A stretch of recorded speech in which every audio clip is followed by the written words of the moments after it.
Transportadoras vão agravar preço do chapa em 7 meticais se o governo não pagar as compensações. Instituições do Estado em Memba continuam fechadas devido ao último ataque terrorista. Federação Moçambicana de Automobilismo e Motociclismo deve pagar indemnização de 8 milhões de meticais ao ATCM.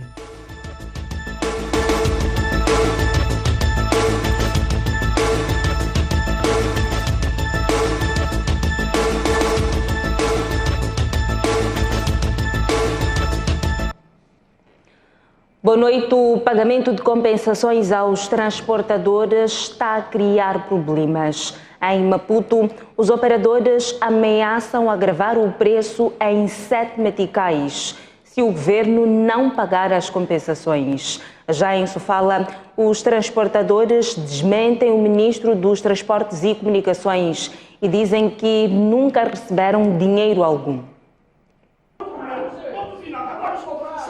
Estão exaltados os ânimos dos transportadores. O motivo é que não estão a receber as compensações prometidas pelo governo para evitar o agravamento de 7 meticais no Grande Maputo. Após este encontro, esta segunda-feira, uma decisão colheu consenso.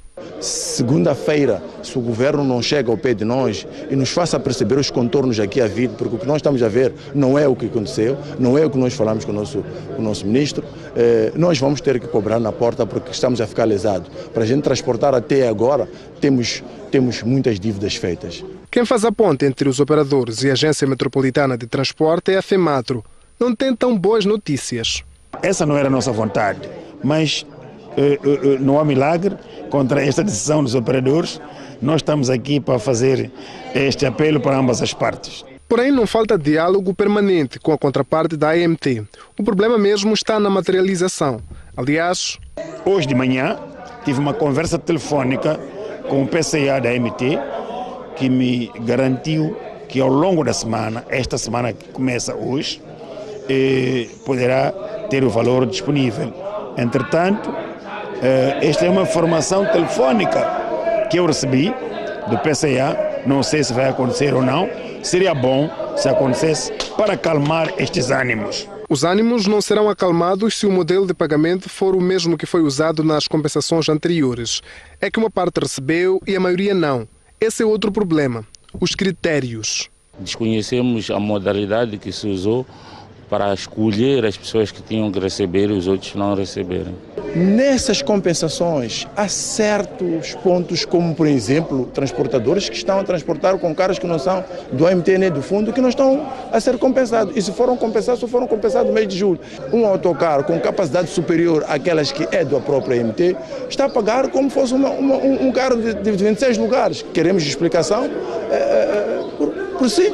O Sr. Gideão, que é o financeiro, não consegue explicar coisa com coisa. Por falar em pontos por explicar, há muitos.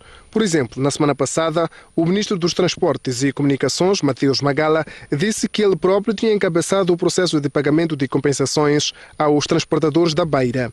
Disse nos seguintes termos. Eu pessoalmente estive na Beira, estive com a Associação da Beira, discutimos isso, eles estão a receber o mesmo apoio. Parece ter chegado a pessoa do ministro, mas o dinheiro não. Nenhum transportador ativo e que seja inscrito para receber a compensação teve o tal benefício de compensação. Até agora não. Nenhum transportador na província de Sofala teve esse benefício. E para todos?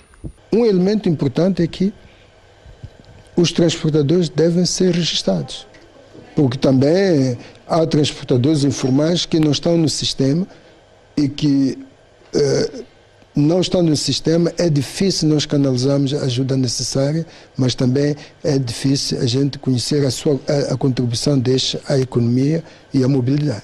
Na última semana, a Agência Metropolitana de Transporte disse que as outras zonas urbanas, como Beira, ainda não tinham reunido os dados requeridos para que o Banco Mundial possa desbloquear o dinheiro. E a Agência Metropolitana de Transportes garante que o dinheiro para a compensação aos transportadores existe e vai começar a ser pago em breve. A AMT diz que aspectos burocráticos é que estão a atrasar o processo. O dinheiro existe? Não tardou. Depois de os transportadores fazerem soar o alarme sobre um possível agravamento da tarifa dos transportes, a Agência Metropolitana de Transportes veio renovar a garantia de pagamentos, mas sem prazos. Promessa feita é promessa cumprida.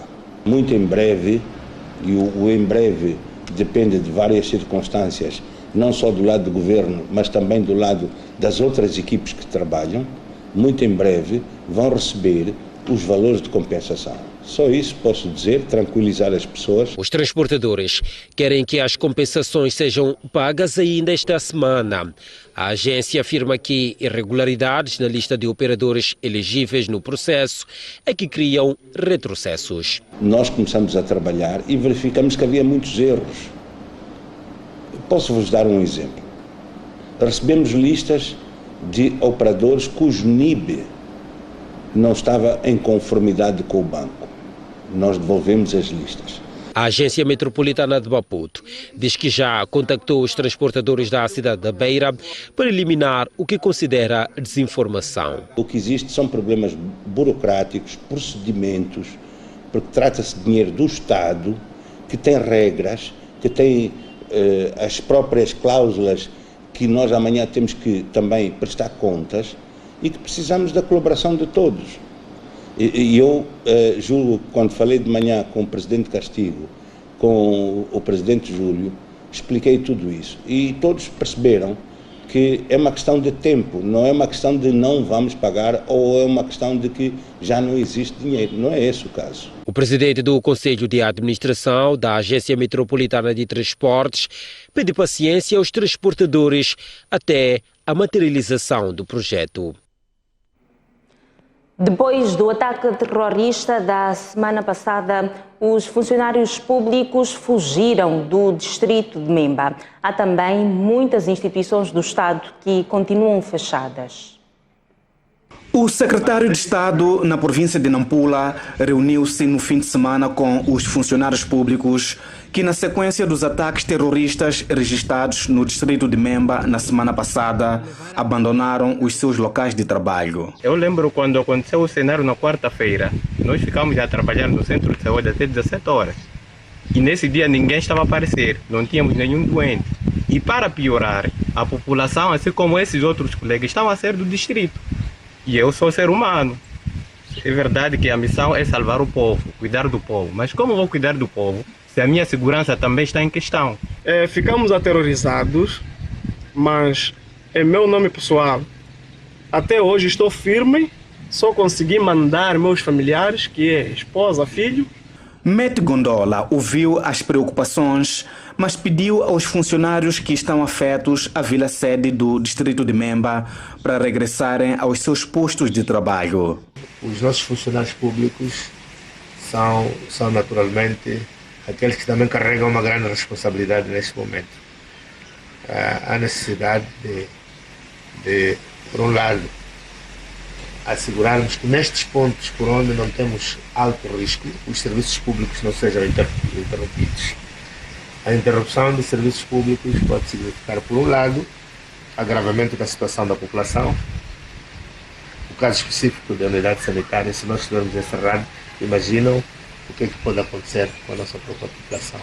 O governo distrital de Memba está a convidar a população que se refugiou nas cidades de Nacala Porto e Nacala Velha a voltar, mas o secretário de Estado quer que se tome em consideração a situação de segurança nos pontos mais críticos. Nosso posicionamento é que sempre não devemos orientar as pessoas que regressem a pontos antes que tenhamos plena certeza de que a situação de segurança já está totalmente restabelecida, sob pena de empurrarmos irmãos nossos, companheiros, para uma situação maior risco de acontecer alguma situação grave. O ministro da Saúde diz que a falta de comida no Hospital Geral José Macamo, na cidade de Maputo, é responsabilidade da Direção de Saúde ao nível da capital do país. Armindo Tiago afirma, no entanto, que a situação já está resolvida.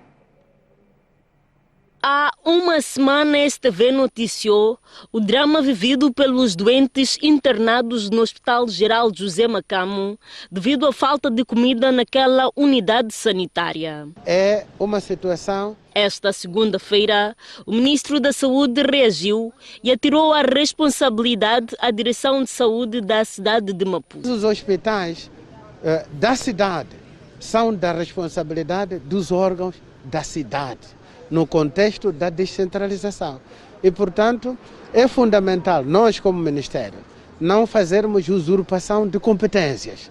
Eventualmente, coordenamos e partilhamos a informação e, neste momento, acho que a situação está controlada. Sobre a situação da poliomielite no país, Armindo Tiago garantiu que não há novos casos confirmados da doença, para além dos 13 anunciados em agosto. Em princípio, até agora mantém-se o número original. Teoricamente, quando as equipes terminarem o trabalho, nós vamos anunciar oportunamente quantos outros casos adicionais foram encontrados. O país já realizou 4 rondas de vacinação contra a poliomielite e neste momento decorrem trabalhos para a identificação de outros casos possíveis. Mais de 70 raparigas dos 15 aos 24 anos de idade contraem HIV num único dia em Moçambique. O Ministério da Saúde introduziu o autoteste nas comunidades mais vulneráveis para reforçar a prevenção e combate à doença. O país registrou no ano passado cerca de 94 mil novas infecções pelo HIV. 30% deste número corresponde a raparigas dos 15 aos 24 anos de idade. O número de novas infecções continua elevado. Por um lado, cerca de 76 raparigas, adolescentes e mulheres jovens dos 15 aos 24 anos continuam a ser infectadas diariamente.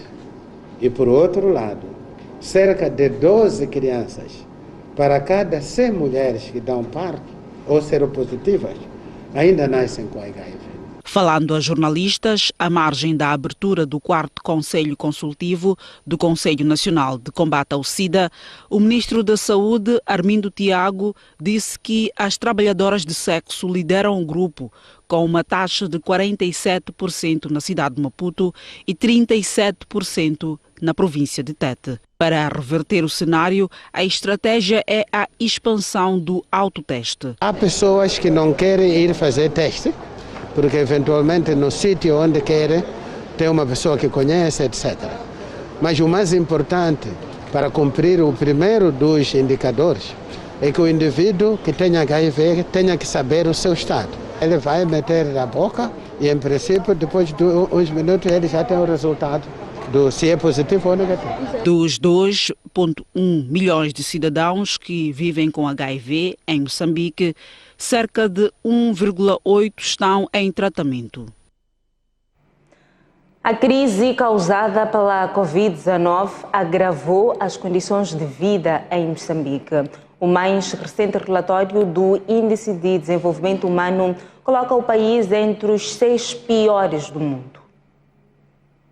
Apesar de Moçambique ter registrado avanços significativos nos últimos 10 anos, a pandemia da Covid-19, os efeitos das mudanças climáticas e o terrorismo pioraram o índice de desenvolvimento humano em Moçambique. Em média, o número de anos em que as crianças e os jovens ficam na escola não tem crescido.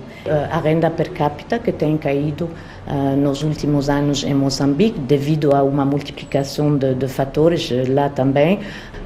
A esperança de vida, tendo em conta as estimativas internacionais mais recentes, tem caído também a 59 anos neste momento, de 61 na última classificação. Para a representante residente do Programa das Nações Unidas para o Desenvolvimento Humano no país, o cenário pode mudar, mas Moçambique deve adotar novas medidas socioeconômicas.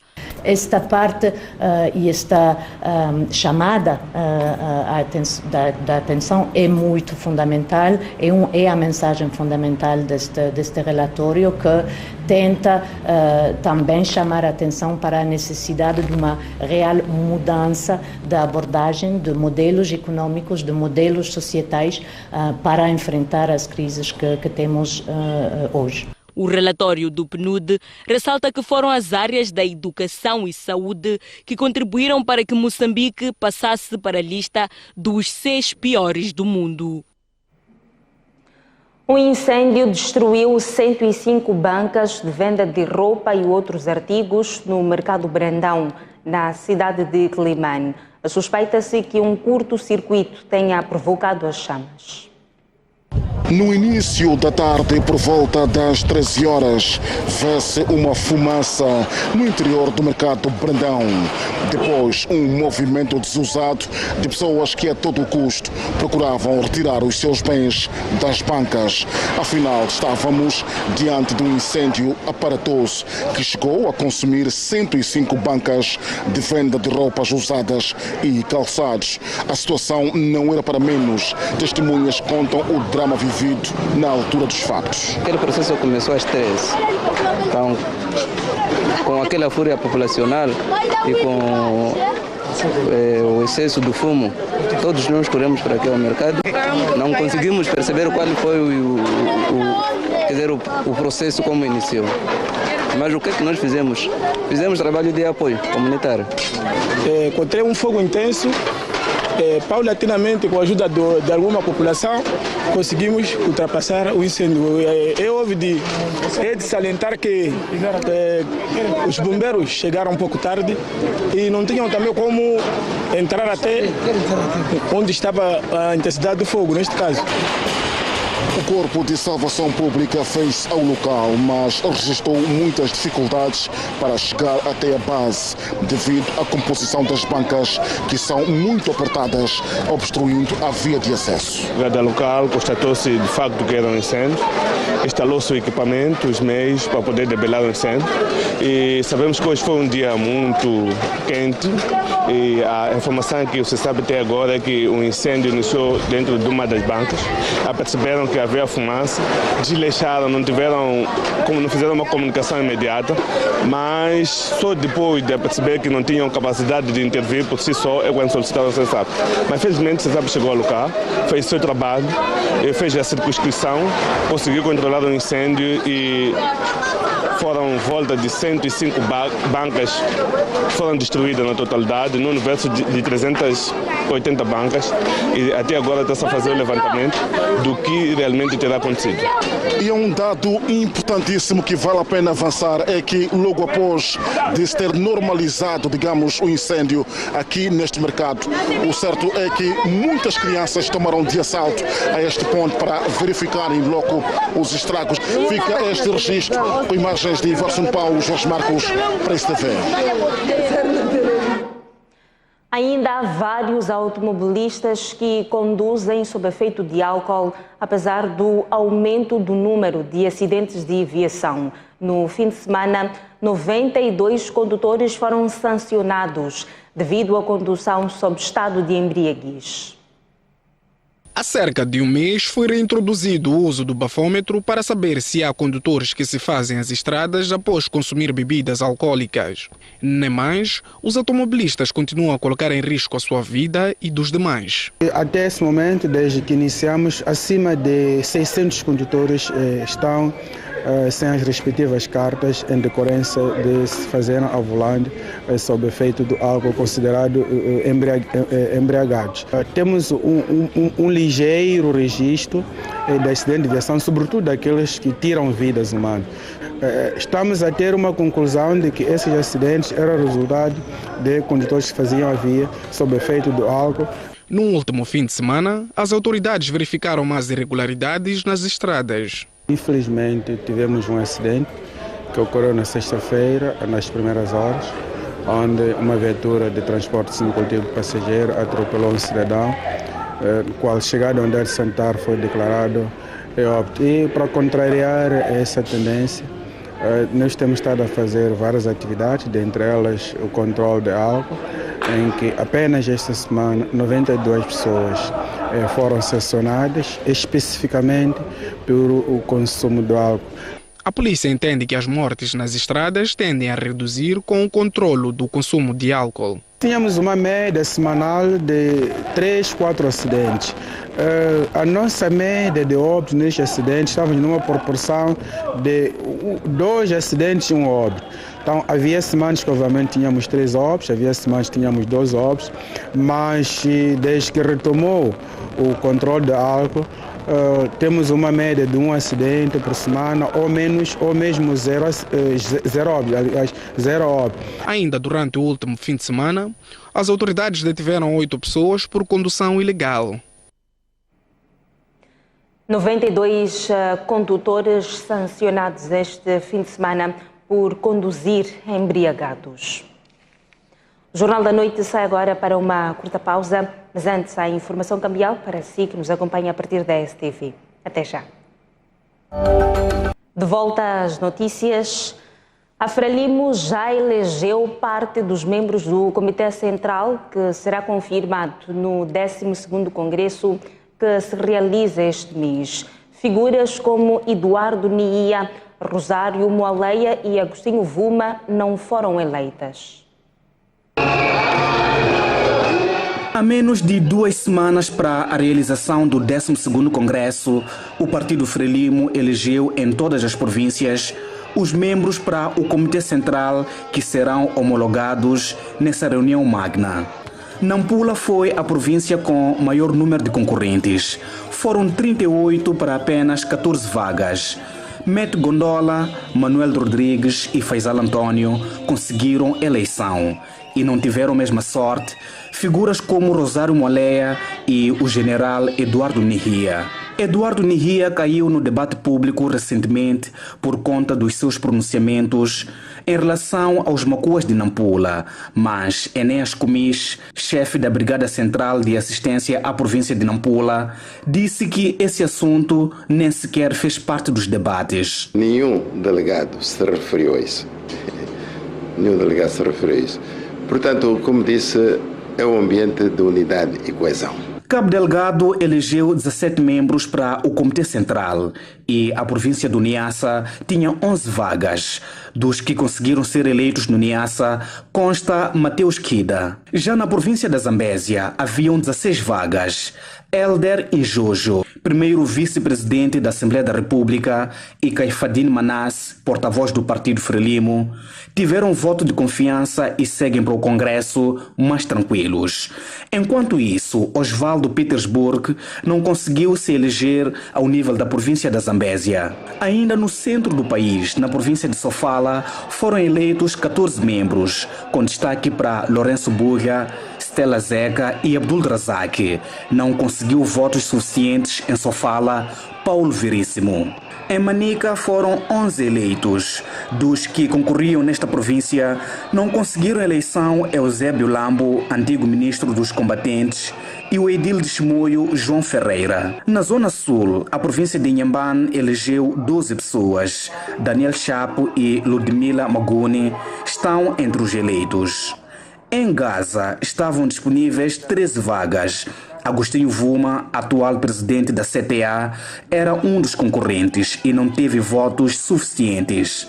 Já na província de Maputo, foram eleitos 12 membros e na cidade de Maputo, 10. E os membros da Frelimo que não conseguiram a eleição do Comitê Central nesta fase têm ainda a oportunidade de concorrer na eleição que vai acontecer durante o 12º Congresso do Partido de 23 a 28 de setembro. Todas as províncias já têm primeiros secretários eleitos. A Ordem dos Advogados de Moçambique diz que as instituições de ensino não dão formação de qualidade à classe em Moçambique. O combate à corrupção e a violação da ética profissional são outros desafios dos advogados. A informação foi avançada hoje pelo bastonário Duarte Casimiro no lançamento da Semana do Advogado. Todos os anos, quando celebramos esta data... A 14 de setembro próximo celebra-se o Dia do Advogado Moçambicano. De 12 a 17 de setembro, a classe vai reunir para, entre outros, buscar soluções para os principais desafios do setor. Infelizmente, a nossa sociedade está doente. Portanto, questões de corrupção, não vale a pena falar sobre elas, mas sabemos que afetam a tudo e todos. Ainda que, efetivamente, a gente não está a dizer que os advogados são corruptos, mas são corruptíveis. Portanto, o que muitas vezes acontece é que são outras pessoas que os envolvem nisso. O bastonário da Ordem dos Advogados de Moçambique, Duarte Casimiro, falou também da necessidade de investir-se mais na qualidade do profissional. Infelizmente, tanto para qualquer um que lida no dia a dia com esta área, portanto, quando digo área da justiça, sente que a situação não está assim muito boa em termos de formação. Portanto, temos grandes desafios em termos de formação profissional, não só a nível da Ordem dos Advogados, mas também mesmo falando de juízes, procuradores. Então, naturalmente que também essa é a nossa preocupação, é um desafio que temos para este século XXI. Com o lema Desafios do Advogado no Exercício Ético da Profissão, estão previstas para esta semana atividades como palestras, debates, feira de saúde e atendimento jurídico gratuito. Mulheres empresárias queixam-se da falta de oportunidades de negócio e oportunidades de negócio e excesso de burocracia no acesso ao financiamento. As empresárias falavam hoje em Maputo numa mesa redonda para a partilha de oportunidades de negócio. São mulheres de diferentes áreas de atuação que veem muitos dos seus projetos parados devido à falta de financiamento, que estiveram reunidas esta segunda-feira para partilhar experiências. Um dos grandes desafios é se reconhecer o papel igual da mulher e do homem no desenvolvimento dos negócios. O outro é a questão de financiamento, mas queremos discutir com as nossas mulheres como é que nós podemos encontrar melhores mecanismos para podermos ultrapassar esse constrangimento de financiamento e outros. Nilza Singulane é empresária no ramo das tecnologias. Para ela, ser mulher é um desafio. Quando olham para uma mulher, acham que talvez não tenha aquela capacitação para poder gerir um negócio que tem a ver com tecnologia. É um dos ramos, porque é um ramo virado muito ao homem, muito ao gênero masculino. É um desafio que eu sinto como mulher no ramo da tecnologia. Mas há quem vê a conjuntura internacional como o principal desafio. Eu creio que não tem a ver com gênero. É mesmo desafio do setor. O setor empresarial em si está a enfrentar muitas dificuldades, muitos desafios. Então as pessoas têm que arranjar formas de se reinventar, não é?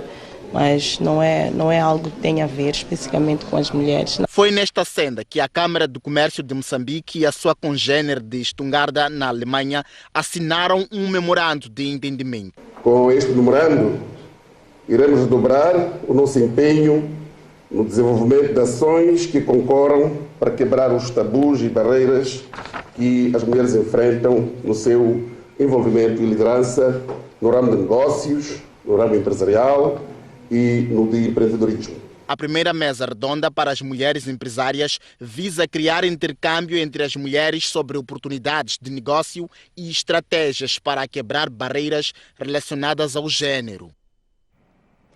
Na página internacional, as autoridades ucranianas anunciaram a reconquista das cidades de Izium e Kupiansk e mais de 30 povoados na região de Kharkiv. A Rússia assume o abandono das tropas e diz que os ataques vão continuar. Os ucranianos estão a reconquistar o terreno antes sob o domínio das tropas russas. Desde o início de setembro a esta parte, a Ucrânia resgatou as cidades de Kupiansk e Izium, duas cidades estratégicas e centros de abastecimento vitais para as forças russas no leste do país. Kiev anunciou ainda a reconquista de mais de 30 povoados na região de Kharkiv, a segunda maior cidade da Ucrânia. Izium era uma importante base para as forças russas na área de Kharkiv. Já Kupiansk era o único eixo ferroviário de abastecimento para toda a linha de frente da Rússia no noroeste da Ucrânia. O presidente da Ucrânia, Volodymyr Zelensky, elogiou as tropas ucranianas e a população pela defesa do país. Zelensky destacou ainda a ação do exército ucraniano, a quem considerou combatentes que heroicamente contiveram o inimigo. A Rússia reconheceu a reconquista dos territórios pela Ucrânia, mas garantiu que os ataques vão continuar até que sejam alcançados os objetivos esperados. O rei Carlos III fez hoje o primeiro discurso no Parlamento Britânico. O sucessor da rainha Isabel II promete trabalhar com o povo britânico. Pela primeira vez, como rei de Inglaterra, Carlos III falou ao Parlamento Britânico. Depois dos discursos de vários responsáveis políticos, assim como de um pequeno cortejo cerimonial, Carlos III foi chamado a intervir. O monarca garantiu dirigir o Reino Unido com firmeza, tal como a rainha Isabel II. Lords and members of the House of Commons, we gather today in remembrance of the remarkable span of the Queen's dedicated service to her nations and peoples. While very young, Her late Majesty pledged herself to serve her country and her people and to maintain the precious principles of constitutional government which lie at the heart of our nation. This vow she kept with unsurpassed devotion. She set an example of selfless duty which, with God's help and your counsels, I am resolved faithfully to follow. Depois do curto discurso, o rei britânico saiu do Parlamento e viajou para a Escócia, onde recebeu, pela primeira vez, as chaves da cidade de Edimburgo e acompanhou as homenagens fúnebres à rainha Isabel II. O Jornal da Noite sai agora para uma curta pausa. Mas antes, a previsão do estado do tempo para as próximas 24 horas. Começamos pelo sul, a previsão de continuação de tempo fresco, previsão de chuvas fracas para Maputo, uma máxima de 21, uma mínima de 18. Mesmo cenário para Xai-Xai em Gaza, 25 de máxima e 22 de mínima. Inhambane vai registrar também uma máxima de 25, uma mínima de 19. Avançamos ao centro do país, começamos por Beira, continuação de chuviscos, 27 de máxima e 20 de mínima. Chimoio em Manica, mesmo cenário, uma mínima de 15 e uma máxima de 26. Em Climane e Teta, previsão de céu ligeiramente limpo, 29 de máxima e 21 de mínima. Teta vai atingir o pico com 34 de máxima e 21 de mínima. Seguimos ao norte do país, começamos por Nampula, província com o mesmo nome. Céu ligeiramente limpo, 28 de máxima e 18 de mínima. Lixinga, 22 de máxima e 9 de mínima. Pemba vai atingir uma máxima de 28, uma mínima de 21. Até já. Retomamos as notícias, olhamos agora o desporto. O conflito de 3 anos entre o ATCM e a Federação Moçambicana de Automobilismo e Motociclismo pode ter chegado ao fim. O Tribunal Judicial da cidade de Maputo atribuiu ao ATCM a competência de organizar eventos de automobilismo. Já a Federação Moçambicana de Automobilismo e Motociclismo foi condenada a pagar uma indemnização de cerca de 8 milhões de meticais. A 5ª Secção Cível do Tribunal Judicial da cidade de Maputo decidiu esta segunda-feira dar razão ao Automóvel Touring Club na sequência da providência cautelar submetida pela Federação Moçambicana de Automobilismo e Motociclismo, que reclamava o direito de movimentar o desporto automóvel e motorizado no país, bem como de ser a entidade reconhecida ao nível internacional. Assim, o tribunal não entendeu e voltou a dar mérito ao ATCM. Como se não bastasse, a federação dirigida por Bruno Campos foi condenada a pagar uma multa no valor de 5.000 meticais por litigância de má-fé e ainda uma indemnização orçada em 7.998.000 meticais a favor do requerido Automóvel Touring Clube de Moçambique. A disputa entre as duas partes já leva alguns anos. Nos anteriores capítulos das providências cautelares instadas pela FMAM, foi dada razão ao ATCM, tendo inclusivamente a entidade beligerante pago indemnização. Em comunicado de imprensa emitido ainda esta segunda-feira, o clube fez questão de informar que retoma o calendário desportivo já no próximo sábado, dia 17 de setembro. As duplas Ana Paula Cida Portar, Vanessa Muyanga em femininos e Ainadino Martinho Jorge Monjane em masculinos conquistaram este domingo no Zimbábue os títulos de tetracampeões de voleibol de praia da Zona 6 de África. O reinado das duplas moçambicanas ao nível da África Austral continua, por isso, intacto. Mais uma vez, voltaram a provar a sua hegemonia no voleibol. A União Desportiva do Songo sagrou-se campeã da primeira volta do Moçambola 2022, ao permanecer isolada no topo da classificação. Já o Ferroviário de Maputo alcançou um importante triunfo e saltou para a terceira posição da tabela classificativa. Num fim de semana marcado pela entrada em cena dos representantes moçambicanos nas Afrotaças, no regresso do campeonato foi notório o pouco brilho, numa 10ª jornada em que o líder destacado, União Desportiva de Songo, foi anulado pelo aflito Incomate de Chinavane. Pouco ou muito pouco se viu no clássico da Ronda, em que o Costa de Sol, sem andamento para dar volta à pressão alta exercida pelos locomotivas, perdeu por 2-0 em pleno estádio da Machava. Nas outras partidas, a Liga Desportiva de Maputo empatou a 0 com o Ferroviário de Nacala. O Incomate de Chinavane travou a União Desportiva de Songo ao impor um empate sem abertura de contagem. E a Associação Desportiva de Vilanculo derrotou o Ferroviário de Nampula por 1-0. O jogo Ferroviário de Lixinga, Ferroviário da Beira, foi adiado. Na classificação, a União Desportiva de Songo mantém-se isolada com 26 pontos, mais 5 que a Black Bulls, que segue na segunda posição, e o Ferroviário de Maputo saltou para o terceiro posto. Na zona de despromoção estão a Liga Desportiva de Maputo e o Incomate de Chinavane com 6 pontos cada e o Lanterna Machetes de Mucuba com 3. Esta ronda, lembre-se, começou a ser disputada no dia 3 deste mês, com a Associação Black Bulls a golear o Machetes de Mucuba por 5-0 em desafio antecipado. Para trás o desporto, vamos agora ao encontro de Boaventura Mucipo para conhecermos os destaques do Noite Informativa de hoje. Mucipo, boa noite.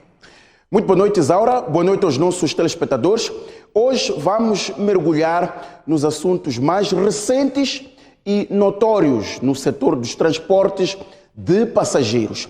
Vamos começar do princípio, portanto, muito antes do problema da compensação aos transportadores. Vamos começar da polêmica ou da discórdia em relação à bilhética eletrônica. A bilhética eletrônica consiste numa espécie de um cartão de débito usado pelos passageiros, a partir do qual fazem-se os pagamentos eletronicamente. É uma prática internacional. A Agência Metropolitana dos Transportes de Maputo e a Federação Moçambicana dos Transportadores Rodoviários assinaram um acordo em 2017, ao abrigo do qual todos os transportadores deveriam usar a bilhética eletrônica.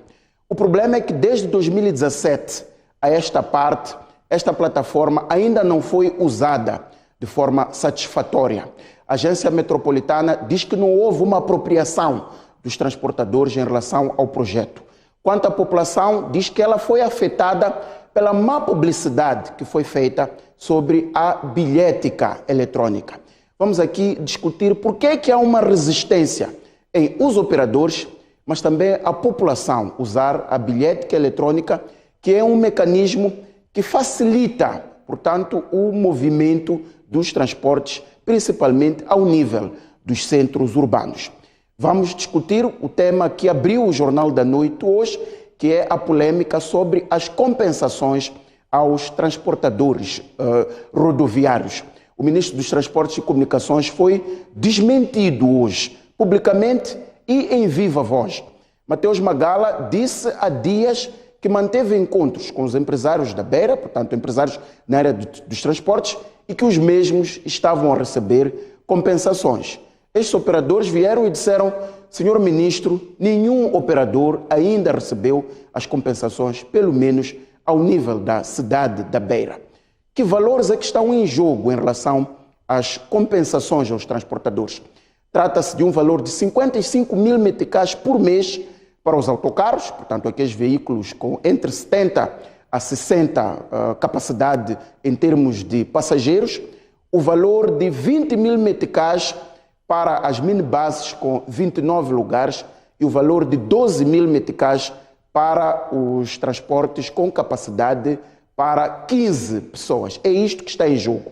Vamos aqui discutir quem está a mentir, quem tem razão nesta polêmica toda.